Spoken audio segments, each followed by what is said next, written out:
Baik, shalom. Shalom. Selamat malam Bapak Ibu, saudara-saudari yang dikasihi Tuhan Yesus. Selamat malam.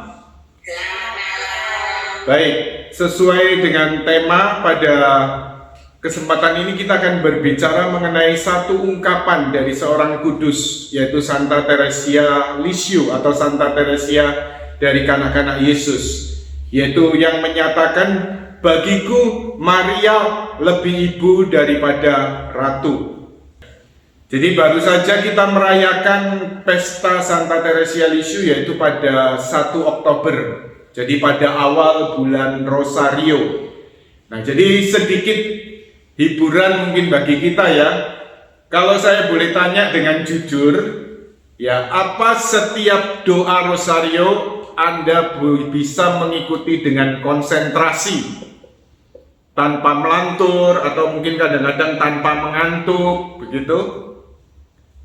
Pernah ngantuk nggak kalau doa Rosario? Pernah ya? Ya mungkin itu suatu hal yang wajar ya. Jadi kadang-kadang bisa melantur, kadang-kadang bisa ngantuk dan sebagainya. Dan mungkin juga ini sharing pengalaman dari Santa Teresia Lisieux. Rupanya kalau dia doa Rosario ini benar-benar juga cukup sulit ya. Jadi bagi dia cukup sulit, jadi seringkali juga ketiduran.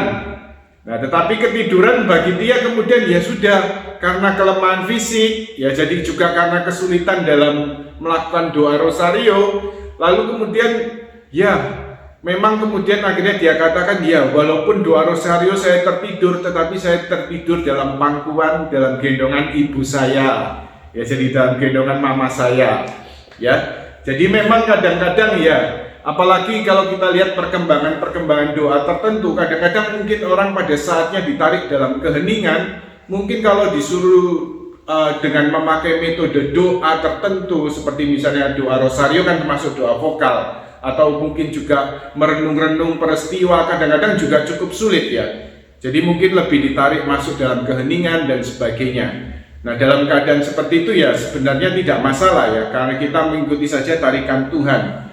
Tetapi kita lihat bagi Santa Teresia dari kanak-kanak Yesus atau Santa Teresia Lisieux ya, rupanya hubungannya dengan Maria ini lebih bersifat personal, bersifat sangat pribadi ya. Jadi dia juga ungkapkan, bagiku Maria lebih ibu daripada ratu. Ya, kita akan dalami lebih lanjut mengenai ungkapan Santa Teresia, dan sebelumnya mari kita bersama membaca dari kitab suci dari Injil Yohanes bab 19 ayat 25 sampai 27. Ya. Dan dekat salib Yesus berdiri ibunya dan saudara ibunya, Maria, istri Klopas dan Maria Magdalena. Ketika Yesus melihat ibunya dan murid yang dikasihnya di sampingnya, berkatalah ia kepada ibunya, "Ibu, inilah anakmu." Kemudian katanya kepada murid-muridnya, "Inilah ibumu." Dan sejak saat itu murid itu menerima dia di dalam rumahnya. Demikianlah sabda Tuhan. Terpujilah Kristus. Mari kita hening sejenak, kita resapkan sabda Tuhan dalam hati kita. Amin. Jadi kalau kita lihat teks dari Injil Yohanes 19:25 sampai 27 ini, mungkin secara harafiah kalau kita lihat, bahkan Tuhan Yesus ya menjelang wafatnya di kayu salib pada saat-saat terakhir, Tuhan Yesus masih memikirkan ibunya. Ya, jadi karena itu Tuhan Yesus juga menyerahkan ibunya ini kepada murid yang dikasihnya, yaitu kemudian ya dalam tradisi gereja kita tahu bahwa ini adalah Rasul Yohanes. Ya, tentunya ini satu teladan bagaimana Tuhan juga melaksanakan dengan sempurna, Tuhan Yesus melaksanakan dengan sempurna sebagai putra manusia perintah Allah yang keempat, yaitu hormatilah ibu bapamu. Ya, jadi hormatilah ibu bapamu. Jadi kemudian ini satu teladan yang diberikan Tuhan. Artinya apa? Kita juga perlu sungguh-sungguh juga berbakti kepada orang tua kita. Lalu kemudian kita lihat teks ini mempunyai arti yang lebih dalam, arti rohani yang lebih dalam, sebagaimana juga yang diungkapkan gereja. Saya ambil, jadi ada beberapa, ya dari kalau kita lihat dari indeksnya cukup mengarah kepada beberapa pengajaran gereja dalam katekismus, tapi saya ambil bagian yang ini, Katekismus Gereja Katolik 964. Ya, ini sebagai pengantar sebelum kita masuk bagaimana suatu relasi personal Santa Teresia Lisieux dengan Bunda Maria. Jadi kita lihat ajaran gereja berkaitan dengan teks Injil dari Yohanes bab 19 ayat 25 sampai 27 tadi. Tugas Maria terhadap gereja tidak bisa dipisahkan dari persatuannya dengan Kristus, tetapi langsung berasal darinya. Adapun persatuan Bunda dengan putranya dalam karya keselamatan itu terungkap sejak saat Kristus dikandung oleh Santa Perawan hingga wafatnya. Dari Lumen Gentium artikel 57. Hubungan ini terutama tampak dalam saat sengsaranya. Demikianlah Santa Perawan juga melangkah maju dalam pesiaran iman. Dengan setia ia mempertahankan persatuannya dengan putranya hingga disalib. Ketika ia sesuai dengan rencana Allah berdiri di dekatnya, disitulah ia menanggung penderitaan yang dahsyat bersama dengan putranya yang tunggal. Dengan hati keibuannya, ia menggabungkan diri dengan kurbannya, dan penuh kasih menyetujui persembahan kurban yang dilahirkannya. Dan akhirnya oleh Yesus Kristus juga menjelang wafatnya di kayu salib, ia dikaruniakan kepada murid menjadi bundanya dengan kata-kata ini, "Wanita, inilah anakmu." Lihat dari Injil Yohanes bab 19 ayat 26 sampai 27, dan kemudian dikutip gereja dalam katekismus ini dari Lumen Gentium artikel 58. Jadi Lumen Gentium ini adalah dokumen Konsili Vatikan kedua. Jadi kalau kita lihat arti rohani, arti yang lebih dalam dari teks Injil tadi, ya, di mana Tuhan Yesus menyerahkan Maria, ya, menjadi ibu gereja, menjadi bunda gereja, dan menyerahkan kita juga seluruh gereja kepada Bunda Maria. Dan di bawah salib, Bunda Maria diikut sertakan dalam karya keselamatan Kristus. Dan diberikan satu tekanan oleh gereja, yaitu dalam persatuan dengan Kristus.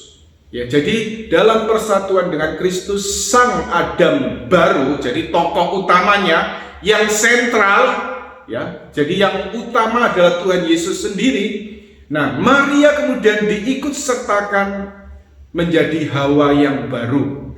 Ya, sebagaimana kan dalam kitab Kejadian manusia pertama, Adam dan Hawa jatuh dalam dosa. Dan dosa ini kemudian menimpa kodrat seluruh manusia.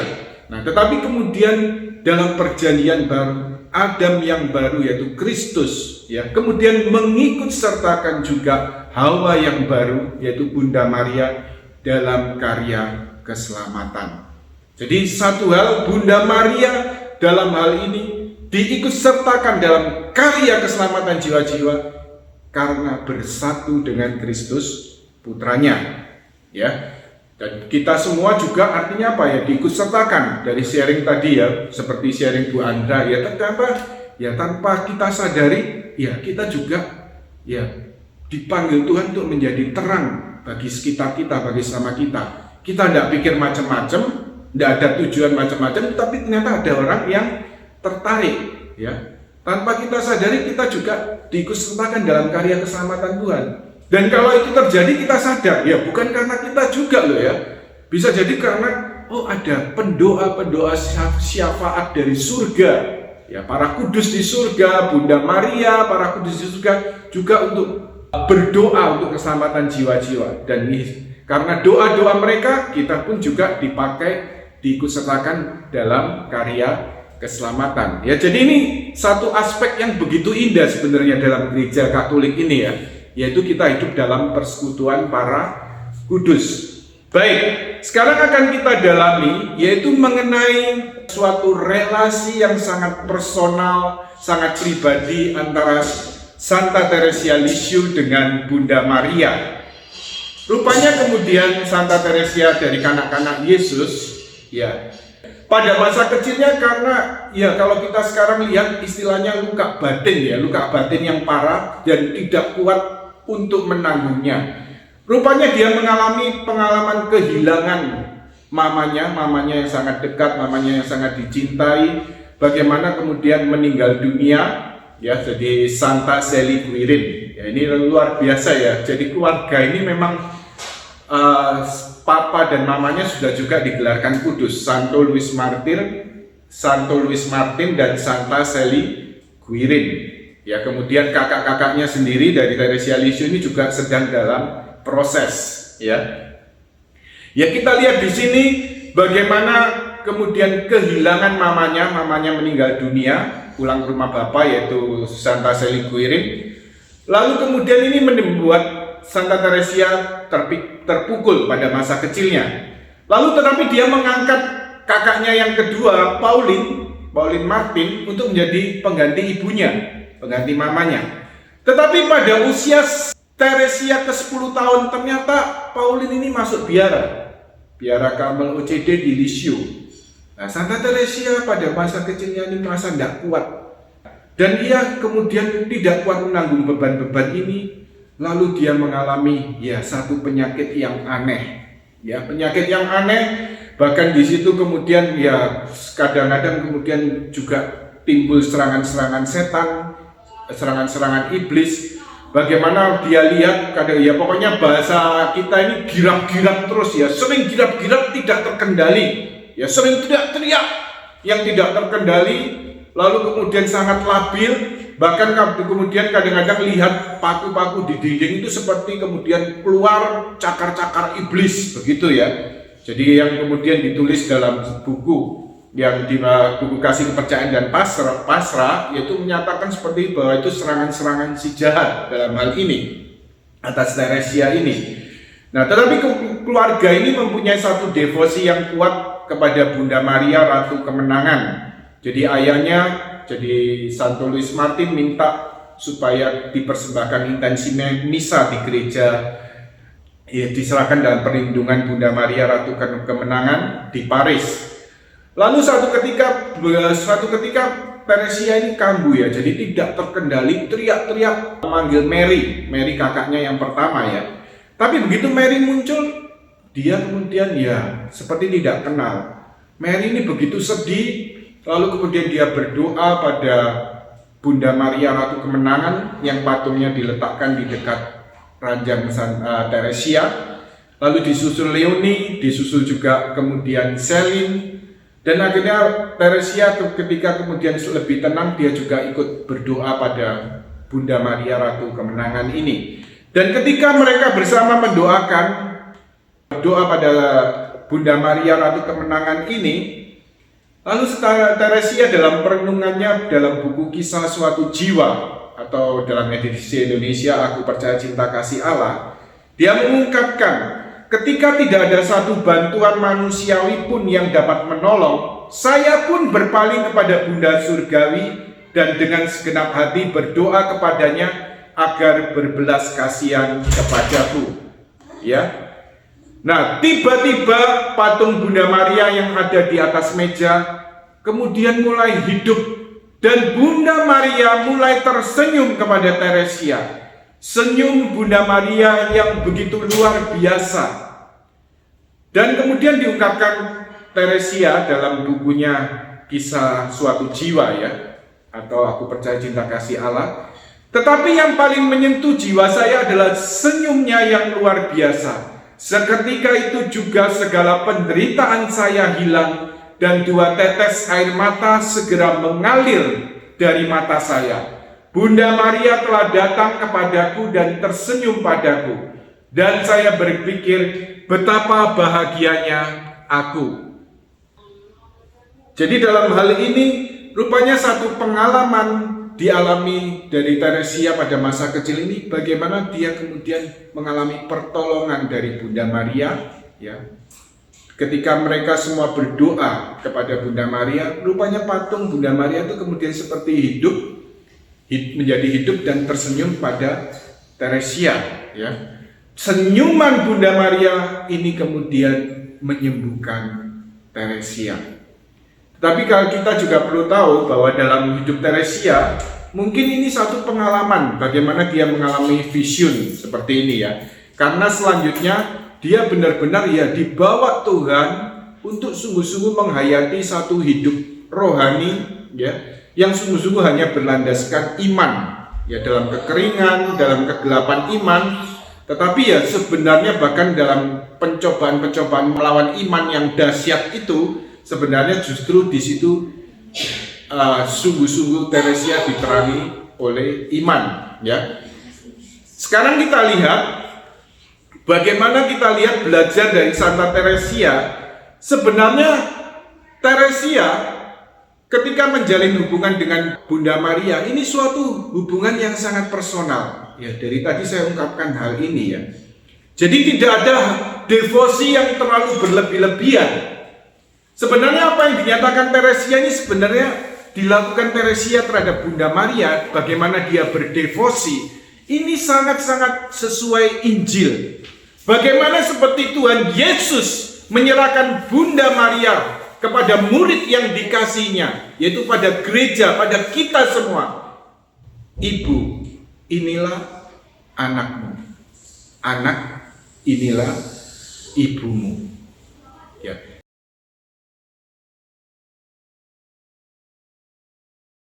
Kita juga menghadapi pertanyaan-pertanyaan, keberatan-keberatan berkaitan iman penghormatan kepada Maria.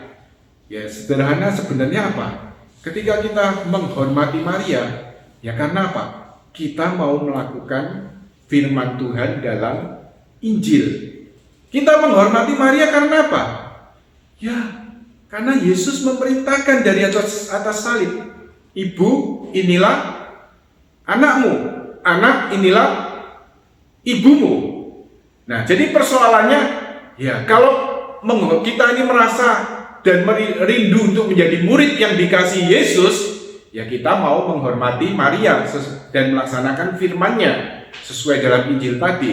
Tetapi kalau kita tidak merasa sebagai murid yang dikasihi Yesus, ya sudah, mungkin jadi tidak menghormati Maria. Ya kalau mau pikir sederhananya, ya. Jadi sebenarnya soal penghormatan pada Maria, kita harus gereja dengan jelas mengajar, ya, yang disembah yaitu Allah Tritunggal Maha Kudus. Allah Bapa kita sembah, Allah Putra kita sembah, yaitu Tuhan Yesus. Allah Roh Kudus kita sembah. Tetapi kemudian pada Bunda Maria dan orang kudus kita menghormati. Ya, misalnya pada WA tadi, ya, Bu Andra, saya ada masalah, tolong doakan saya. Atau pada teman saya tadi, Pak Petrus, tolong doakan saya, aku punya masalah, aku punya beban berat, doakan saya. Atau kemudian pada Romo, pada suster, atau pada hamba Tuhan tertentu, doakan aku. Nah, pada orang-orang berdosa, orang-orang yang lemah sesama kita yang berdosa, kita bisa minta doa. Why not? Mengapa kita tidak minta doa pada mereka yang sudah bahagia di surga dalam kemuliaan Allah Tritunggal Maha Kudus, ya. Baik. Jadi dalam hal ini gereja mengajar kita juga untuk menghormati Bunda Maria dan para kudusnya. Baik. Satu ungkapan Santa Teresia Lisieux, Maria lebih ibu daripada ratu.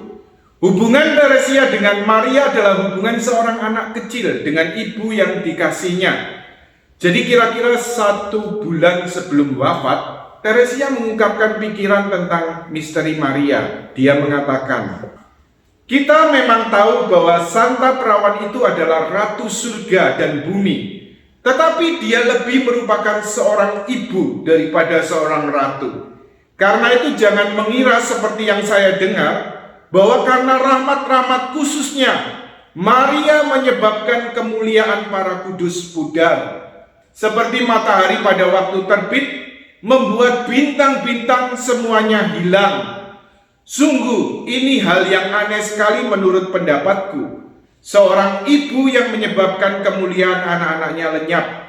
Saya justru berpikir sebaliknya. Saya percaya bahwa dia justru akan menambah kemuliaan para pilihannya, yaitu para kudus. Jadi kalau lihat konteks dari apa yang diungkapkan Santa Teresia Lisieux, mungkin Santa Teresia pernah mendengar khotbah atau satu pengajaran bahwa artinya apa? Bunda Maria ini seperti matahari, begitu muncul maka bintang-bintang itu yang ada pada malam hari itu langsung lenyap karena matahari ini. Jadi ini gambarannya seperti ketika muncul Maria, maka kemuliaan yang diberikan Tuhan pada para kudus ini pun kemudian seolah-olah sirna. Nah, tapi Santa Teresia rupanya pada menjelang akhir hidupnya, beberapa saat sebelumnya ya, jadi dia mengatakan tidak seperti itu. Maria adalah seorang ibu, lebih ibu daripada ratu. Nah, kalau ibu ya secara manusiawi, ibu-ibu ya dalam kehidupan kita sehari-hari, mama-mama ya, kan tidak mungkin saingan sama anak-anaknya, benar enggak?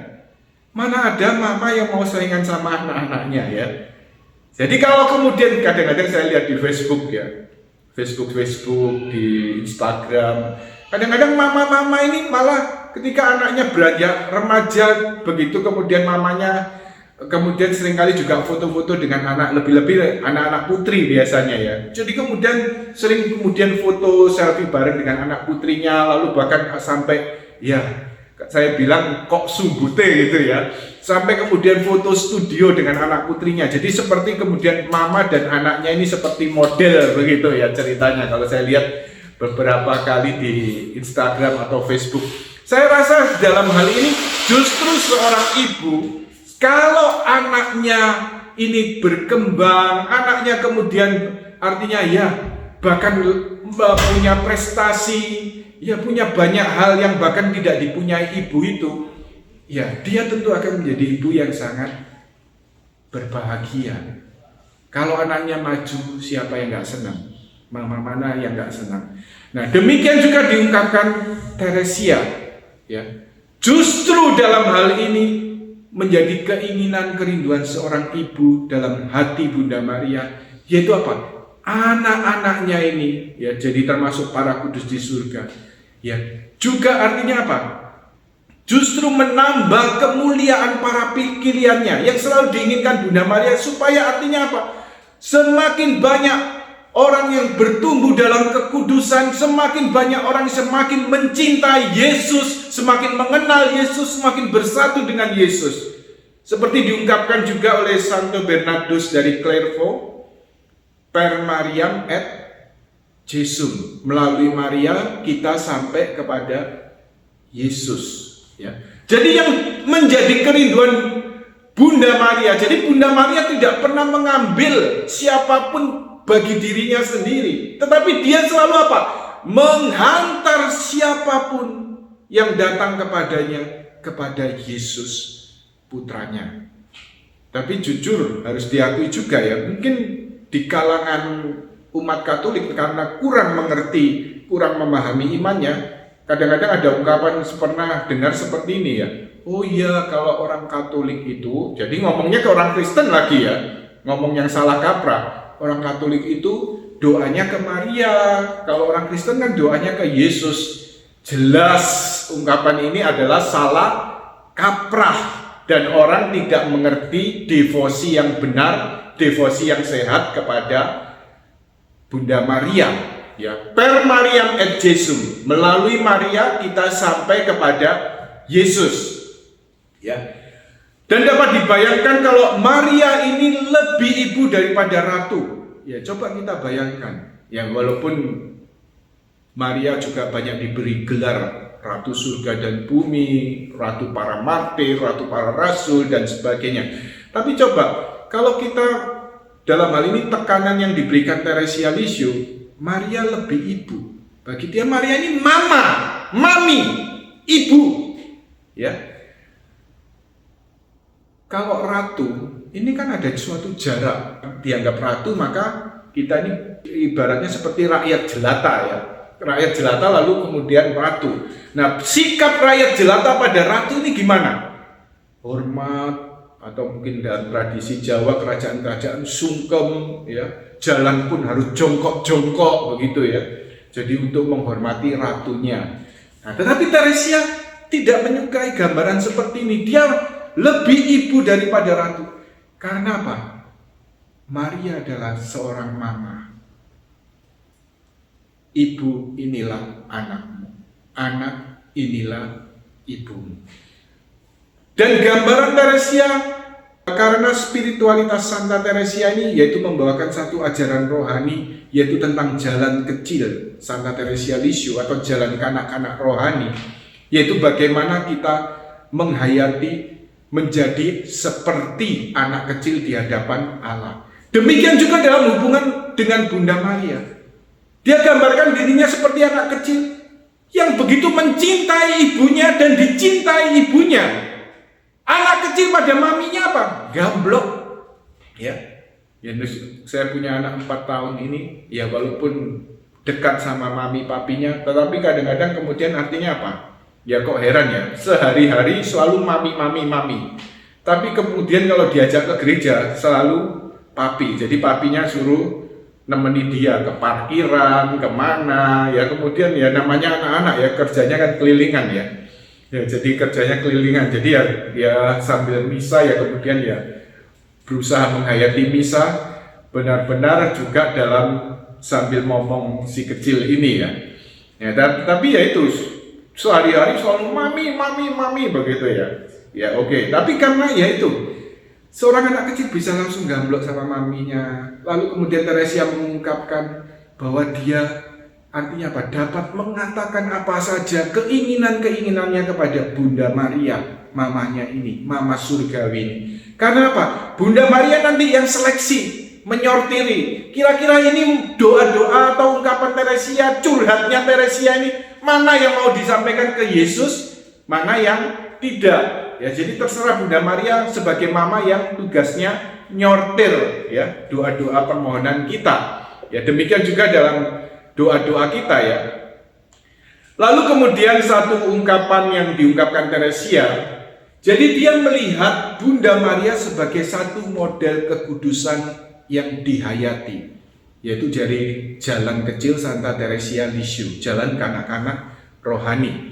Karena itu dia mengungkapkan Bunda Maria ini adalah perawan dari Nazaret. Satu ungkapan yaitu dari puisi tentang Bunda Maria, bait ke-17 dari puisi yang ditulis Santa Teresia Lisieux, mengapa aku cinta padamu, oh Maria. Ya. Jadi kalau kita lihat Bunda Santa Teresia Lisieux ini punya latar belakang seorang Karmelites OCD, ya. Jadi dia hidup dalam satu lingkungan rohani, satu spiritualitas, benar-benar mempunyai devosi yang besar pada Bunda Maria. Karena yang namanya Ordo Karmel itu pun kan disebut Ordo Persaudaraan dari Santa Perawan Maria dari Gunung Karmel, ya. Jadi artinya apa bagi para Karmelit atau Karmelites, ya, Bunda Maria ini bukan hanya ibu tapi juga saudari. Ya, saudari rohani. Ya, tapi kemudian kalau kita lihat Karmel, ya mungkin juga dikenal devosi skapulir coklat dan sebagainya.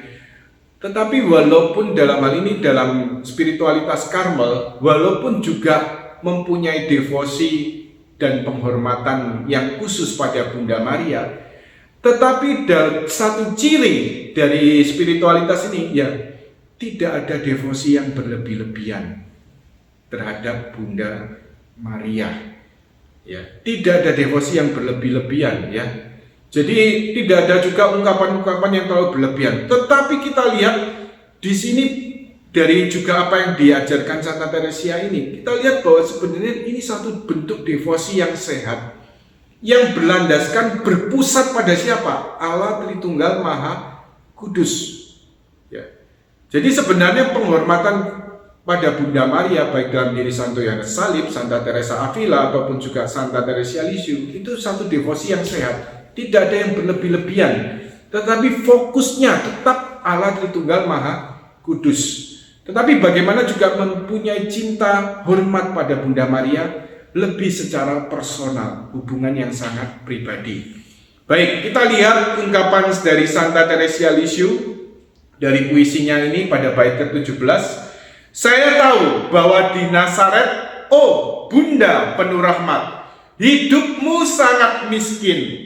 Engkau tak merindukan sesuatu yang lain, tak ada keterserapan, tak ada mujizat, tak ada ekstase untuk memperindah hidupmu. Oh Ratu para pilihan, jumlah orang-orang kecil di dunia ini sangat besar. Tanpa gemetar mereka dapat mengarahkan matanya kepadamu.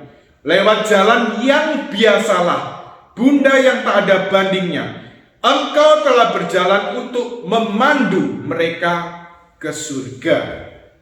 Jadi dalam hal ini Santa Teresia dari puisi ini, dia mengungkapkan bahwa Maria tidak pernah tercatat dalam kitab suci, dalam Injil ataupun dalam tradisi, misalnya doa-doanya mengalami ekstase atau pengalaman-pengalaman rohani yang luar biasa. Seperti misalnya Santo Yohanes Salib, Santa Teresa Avila sampai terbang, atau para kudus tertentu, Padre Pio dan sebagainya, sampai ketika doa begitu terserap, ekstase, terbang dan sebagainya, atau mungkin bilokasi dan sebagainya. Tidak ada pengalaman-pengalaman seperti itu dalam diri Bunda Maria. Dan ini yang kemudian dilihat Teresia, ini sebagai satu model kekudusan untuk banyak orang, lebih-lebih untuk kaum awam. Karena itu disebutkan di sini, jumlah orang-orang kecil di dunia ini sangat besar. Gereja mayoritas adalah umat awam, umat beriman, umat awam Satu teladan sederhana diberikan oleh Bunda Maria dan juga Santa Teresia Lisieux. Doa kadang-kadang seperti Teresia masih bisa ngantuk-ngantuk Tapi jangan jadi alasan oh kalau begitu doa wis tidur saja tidurasi, bukan adorasi tapi tidur rasi bukan jadi alasan seperti itu. Tapi kita lihat tetapi di sini ada satu misi, justru Maria perawan dari Nazaret ini seperti ibu-ibu, wanita-wanita desa di Nazaret. Saya katakan, saya berikan tekanan bukan bermaksud melecehkan atau apa, maaf. Wanita deso, saya berikan satu tekanan supaya kita sadar. Maria ini wanita deso, perawan deso dari Nazaret. Jadi dapat air bukan sosialita, bukan kota-kota besar, tapi perawan deso dari Nazaret. Saya ungkapkan ini supaya kita tahu Maria ini seperti wanita-wanita desa lainnya di Nazaret, harus melayani keluarga, melayani Yosef, melayani kanak-kanak Yesus, bayi Yesus, kanak-kanak Yesus, remaja Yesus, menyediakan makanan, ngambil air di sumber bersama wanita-wanita lain, cuci-cuci baju, kora-kora, semua dilakukan tugas-tugas harian. Tapi kalau boleh saya tanya, ini sebagai tanpa ada maksud untuk membeda-bedakan, tapi kalau boleh saya tanya lebih besar mana di hadapan Tuhan? Bunda Maria atau Rasul Petrus, Santo Petrus? Lebih besar mana kekudusannya? Kalau ada mau di-unmute untuk jawab, lalu silakan mute lagi. Lebih besar mana Bunda Maria dengan Rasul Petrus? Bunda Maria. Bunda Maria. Bunda Maria Bunda Maria tidak pernah seperti Santo Petrus melakukan tanda-tanda, mujizat, berkhotbah sesudah Pentakosta, lalu kemudian berapa ribu orang bertobat, lalu kemudian juga tidak pernah, bahkan disebutkan dalam Kisah Para Rasul, bayangan Petrus pun dapat dipakai oleh Tuhan untuk menyembuhkan orang. Bunda Maria tidak pernah melakukan itu. Sekarang saya tanya lagi, lebih besar mana di hadapan Tuhan kekudusannya Bunda Maria dengan Rasul Petrus? Tidak pernah melakukan mujizat-mujizat Bunda Maria, tidak pernah melakukan penyembuhan dan sebagainya seperti Rasul Petrus. Bunda Maria atau Rasul Petrus? Tetap Bunda Maria. Bunda Maria ya. Bunda Maria. Lalu kemudian Bunda Maria bukan pejabat gereja. Paus pertama adalah Petrus. Paus pertama. Lalu bahkan menjadi martir, menyerahkan nyawanya, bahkan kemudian mati disalib dengan terbalik. Ya, permintaan Petrus sendiri. Lebih besar mana Bunda Maria dengan Petrus? Bunda Maria. Bunda Maria.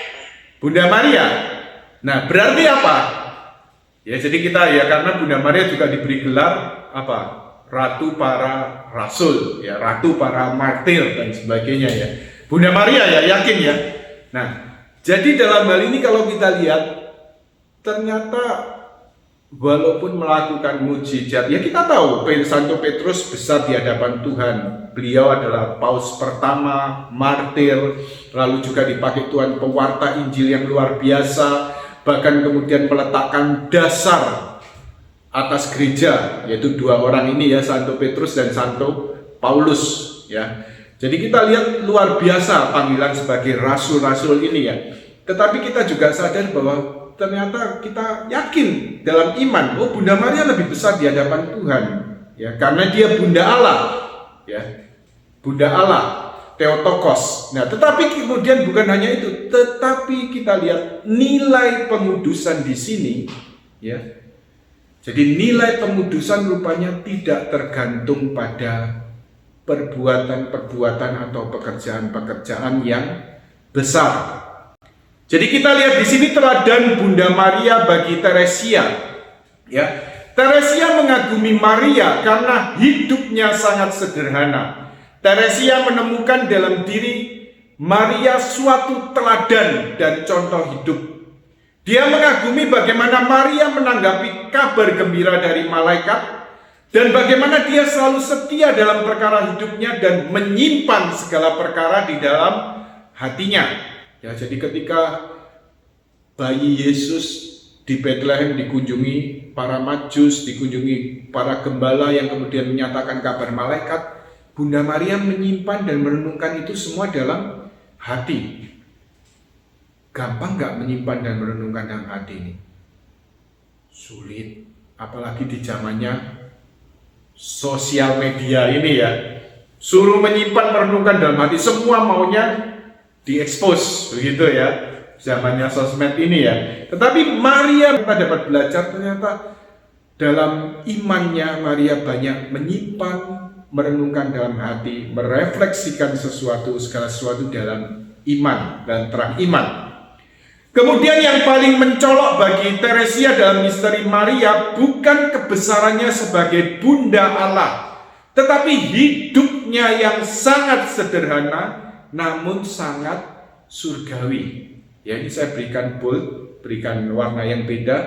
Hidupnya yang sangat sederhana namun sangat surgawi. Bagi Teresia, Maria adalah teladan bagi jiwa-jiwa kecil yang tak terbilang jumlahnya. Jiwa-jiwa kecil yang dimaksud ini yang Santa Teresia apa?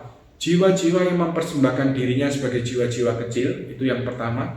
Tetapi kemudian apa? Kaum awam, umat awam yang menjadi bagian terbesar gereja. Karena satu misi dari Santa Teresia, bagaimana dia dipakai Tuhan untuk menunjukkan jalan kekudusan melalui perkara sehari-hari. Jadi kemudian dalam diri Maria, Santa Teresia menemukan panggilannya, yaitu membawa orang-orang semua umat beriman kepada Allah melalui jalan-jalan yang serba biasa.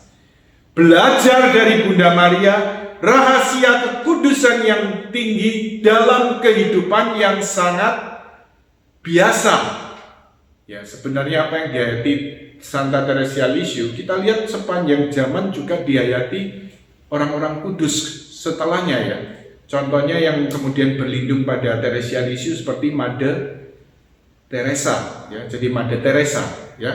Yang kemudian satu ungkapan juga yang terkenal, tidak semua orang dapat melakukan perkara-perkara besar ya. Tetapi semua orang dapat melakukan hal-hal kecil dengan cinta yang besar. ya seperti yang diungkapkan oleh Miss Indonesia itu ya, jadi dalam wawancara itu ya. Nah, tetapi ya kita lihat bagaimana latar belakang Mother Teresa ini juga ya sangat dipengaruhi spiritualitas dari pelindungnya, yaitu Santa Teresia Lisieux ya.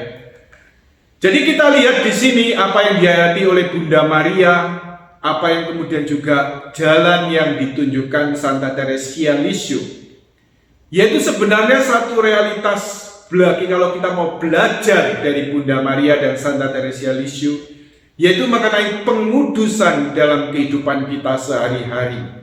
Tugas yang paling kecil, hal yang paling biasa, dapat menjadi bahan kesempurnaan yang paling tinggi. Kesucian dalam hal ini terdapat dalam kemampuan untuk mengilahikan kehidupan sehari-hari. Nilai pengudusan di hadapan Tuhan tidak tergantung pada besar kecilnya perbuatan, melainkan tergantung kepada besarnya cinta kasih yang menjiwainya. Kita dapat menjadi suci melalui kehidupan sehari-hari dan bukan dalam hal-hal yang luar biasa. Dalam kesempatan-kesempatan lain, Teresia juga mengungkapkan banyak kemudian orang berkhotbah tentang Maria. Kadang-kadang Maria itu menjadi begitu tingginya dan tidak bisa dijangkau. Padahal justru yang perlu diwartakan, justru melalui Maria kita bisa belajar bagaimana mencintai Yesus justru dalam perkara kecil sehari-hari, dalam hidup kita sehari-hari. Ketika kita melakukan tugas-tugas kita sehari-hari. Tadi kan saya bandingkan dengan Santo Petrus. Kalau Santo Petrus dipakai Tuhan menjadi rasul, menjadi paus pertama, melakukan tanda-tanda, mujizat-mujizat, penyembuhan-penyembuhan, bahkan menjadi martir, disalibkan terbalik. Nah, sebenarnya tugas Maria ini sehari-hari apa? Bunda Maria. Bunda Maria tidak pernah berkhotbah, tidak pernah mewartakan Injil selama hidup ya. Sehari-hari apa yang dilakukan Bunda Maria? Ya ini patut bersyukur para ibu, para mama. Ya tugasnya mama, tugasnya ibu. Tapi zaman sekarang ya bukan hanya mama yang melakukan itu ya, papa ya juga melakukan. Yaitu apa? Mengasuh Yesus. Mengasuh Yesus ya. Jadi melayani Yosef, melayani Tuhan Yesus.